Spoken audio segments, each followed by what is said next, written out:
मंत्रिमंडल की बैठक में 8 प्रस्ताव आए हैं। इस दौरान कहा गया कि सहायक लेखाकार के पदों पर कई विभागों में वरिष्ठता अलग हो जाती है। अब ये वित्त विभाग के हिसाब से ही होंगे। इसके अलावा कैबिनेट में अन्य कई फैसले लिए गए। चर्चा के बाद उत्तराखंड लोक एवं निजी संपत्ति क्षति वसूली एक्ट बनाने के प्रस्ताव को भी मंजूरी मिल गई है। इस एक्ट के बनने से दंगाइयों और प्रदर्शनकारियों की ओर से सरकारी और निजी संपत्ति को नुकसान पहुंचाने पर सख्त कार्रवाई और वसूली का प्रावधान किया जा रहा है। दंगे या आंदोलन में अगर नुकसान किया गया तो संबंधित पर कार्रवाई होगी। बैठक में ट्री प्रोटेक्शन एक्ट 1976 में संशोधन प्रस्ताव लाया गया है।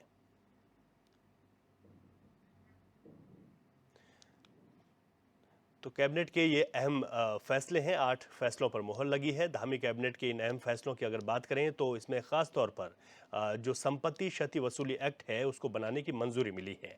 ऐसे में अगर किसी भी तरीके से जो उपद्रवी हैं वो अगर वो क्षति पहुंचाते हैं किसी भी प्रॉपर्टी को, तो उनको सीधे तौर पर इस क्षति की जो भरपाई है उनसे की जाएगी। इसके अलावा कैबिनेट के अहम फैसलों में एनआईटी सुमाड़ी की अगर बात करें तो प्रथम चरण के निर्माण के लिए 5.335 एकड़ भूमि उत्तराखंड आवास नीति संशोधन नियमावली 2024 के प्रति आवास इकाई का मूल्य भी 6 लाख है। यानी कि कुल मिलाकर अगर बात की जाए तो एनआईटी सुमाड़ी के प्रथम चरण के लिए जो भूमि है उसको दिया जाएगा। इसके अलावा अगर बात की जाए तो जो उत्तराखंड आवास नीति है उसमें संशोधन किया गया है। ऐसे में जो राशि है वो राज्य सरकार की ओर से जो राशि पहले निर्धारित की गई थी उसमें 50,000 रुपए की राशि को बढ़ाया गया है। तो ऐसे में अगर बात की जाए तो कैबिनेट के अहम फैसलों को अगर देखें तो सीधे तौर पर जो क्षति होती है किसी भी दंगाई किसी भी आंदोलन में, तो उस क्षति की भरपाई उन्हीं दंगाइयों से की जाएगी। अभी हाल ही में बनभूलपुरा जो हल्द्वानी में है एक बड़ी हिंसात्मक घटना हुई थी, उस घटना को देखते हुए सरकार की ओर से ये अहम कदम उठाया गया है ताकि इस तरीके की घटनाओं की पुनरावृत्ति दोबारा ना हो। नमस्कार। आज की जो कैबिनेट के कुछ मुख्य एजेंडाज हैं जो आपके समक्ष रख रहे हैं।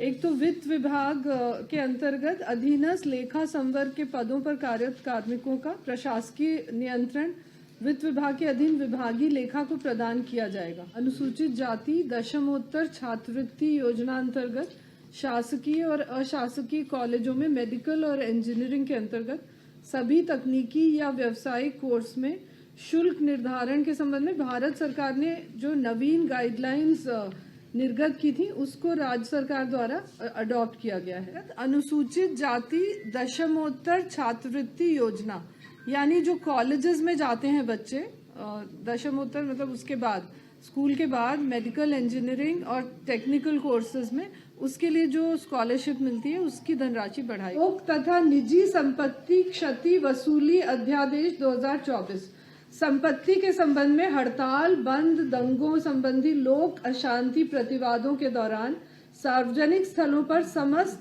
हिंसात्मक कार्यों को व्यवहृत करने और उसकी निरंतरता तथा तीव्रीकरण पर नियंत्रण रखने, लोक या निजी संपत्ति की क्षति की वसूली का उपबंध करने और क्षतियों का अनुसंधान करने, तत्संबंधी प्रतिकर अधिनिर्णित करने हेतु दावा अधिकरणों का गठन किया जाएगा और उसके द्वारा ये क्षतिपूर्ति डिसाइड की जाएगी।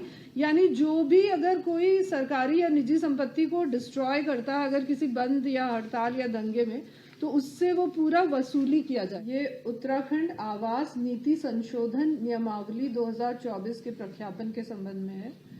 प्रधानमंत्री आवास योजना शहरी क्षेत्र के लिए जो है उसके अंतर्गत स्वीकृत परियोजनाओं में प्रति आवासीय इकाई का मूल्य 6 लाख है। इसमें केंद्र सरकार द्वारा 1.5 लाख और राज्य सरकार द्वारा 1 लाख का अंशदान दिया जाता है। शेष 3.50 लाख की धनराशि लाभार्थी द्वारा वहन की जाती है। उक्त परियोजना के लाभार्थी निम्न आय वर्ग के हैं और उनको ये अंशदान देने में कठिनाई के कारण परियोजना निर्माण कार्य में कठिनाइयां उत्पन्न हो रही हैं। उक्त के दृष्टिगत राज्यांश में संशोधन के साथ साथ वीजीएफ प्रदान किए जाने का प्रस्ताव किया गया है। प्रस्तुत प्रस्ताव के अनुसार प्रधानमंत्री आवास योजना के अंतर्गत राज्यांश 1 लाख के स्थान पर 1.5 लाख किया जाना प्रस्तावित है और 50,000 वीजीएफ विकासकों को प्रदान किया जाएगा।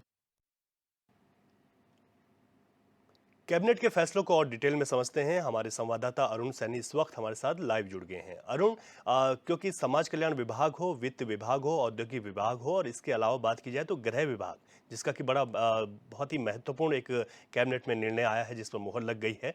इन तमाम फैसलों को लेकर किस तरीके से बदलाव आएगा और इन फैसलों पर जो मुहर लगी है उसके बाद आप क्या देखते हैं कि इनके जो महत्वपूर्ण जो पहलू हैं उनको थोड़ा सा डिटेल में बताइए।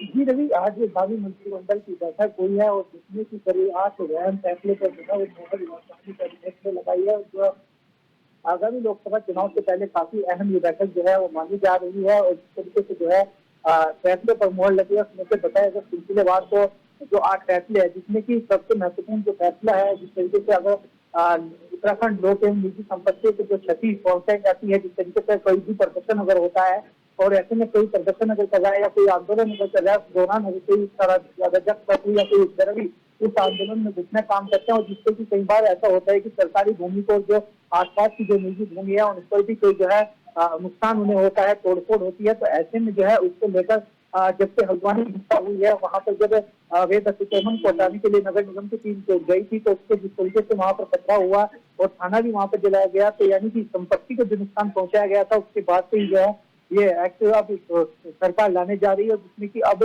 जो है जो भी उपद्रवी होगा या तो सरकारी भूमि और निजी भूमि को जो नुकसान पहुंचाएगा उसकी जो वसूली होगी पूरी वो उसी से की जाएगी जो कि पूरा इसको जो है अंजाम देगा। तो वहीं इसी के साथ साथ जो है बात की जाए तो जो जैसे कोई झगड़ा अगर होता है फैमिली लेवल कोर्ट कम होता है तो उसमें जो अगर पति पत्नी का इसको लेकर जो काउंसलर होता है तो उसमें जो है एक चाइल्ड काउंसलर भी जो है वो रखा जाएगा, जिसमें कि कई बार ऐसा होता है लड़ाई झगड़े के दौरान जो है बच्चे की परवरिश के लिए किसे जो है किसके पास जाना चाहिए उसको लेकर भी कई बार जो है मामला चलता है। तो ऐसे में तो बच्चे की भी काउंसलिंग होगी कि आखिर उसे जो है किसके पास जाना है।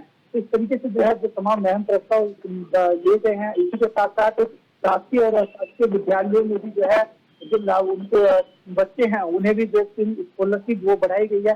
तो इस तरीके से पूरे 8 फैसलों पर आज भावी मंत्रिमंडल की जो है वो मोहर लगी है। अच्छा अरुण, एक बहुत महत्वपूर्ण फैसला इसमें मैं देख रहा हूं, क्योंकि जो प्रधानमंत्री आवास हैं उसमें जो राज्य सरकार की ओर से पहले 1 लाख रुपए की धनराशि दी जाती थी उसको बढ़ाकर 1.5 लाख रुपए कर दिया गया है। ऐसे में जो गरीब लोग हैं उनके लिए कितना आसान हो जाएगा और कितनी सहूलियत आप देखते हैं?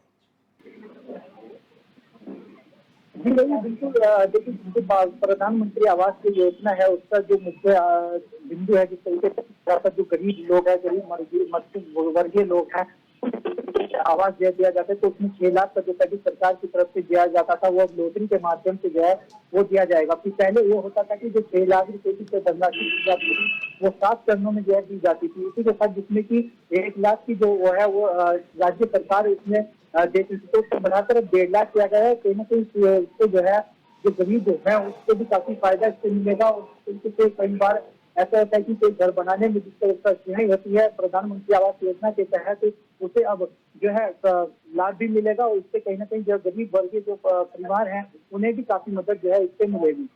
बिल्कुल अरुण, बहुत बहुत शुक्रिया अरुण, आपने जो कैबिनेट के फैसले हैं उन पर जो है बिल्कुल डिटेल में बताया कि किस तरीके से इन फैसलों का एक आम जनता को इसका फायदा मिलेगा।